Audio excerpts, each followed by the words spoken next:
Good day mga ka-random! It's cooking time! Let's prepare our ingredients. Sibuyas, bawang, patatas at carrot. Tomato sauce, tomato paste.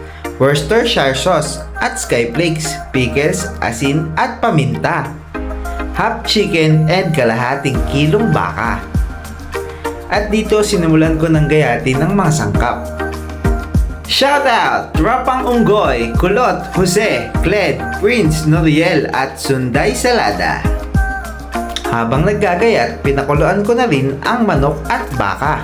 Simulan na! Buksan ng kalan at painitin ang kawali. Lagyan ng mantika at iprito na natin ang ginayat na carrots. Hanguin ang carrots kapag luto na. Isunod naman nating iprito ang patatas. Hanguin kapag crispy na ang patatas. Magbawas ng excess oil at maggisa ng bawang at sibuyas. Pagkatapos maggisa, ilagay ang pinakuloang karne ng baka. Lagyan na natin ng chicken broth at muling pakuluan. Gayatin naman natin ang ilalahok nating karne ng manok.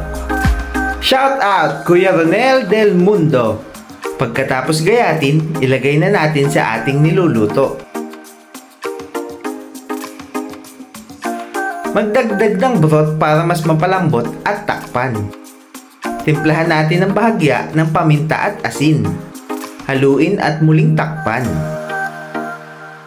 Sunod naman nating ilagay ang tomato sauce. I-check kung malambot na ang karne at sunod na ilagay ang mga ingredients, paminta at asin. Tomato paste. Haluin. Sunod ang Worcestershire sauce. Shout out kay Kai at Tropang Kalihud and Mark Pabriag. At kay Jomari Tapalya, salamat sa pagsubaybay. Buksan at ilagay ang pickles. Shout out din kay Sir Armani Lacaba. Haluin at muling takpan.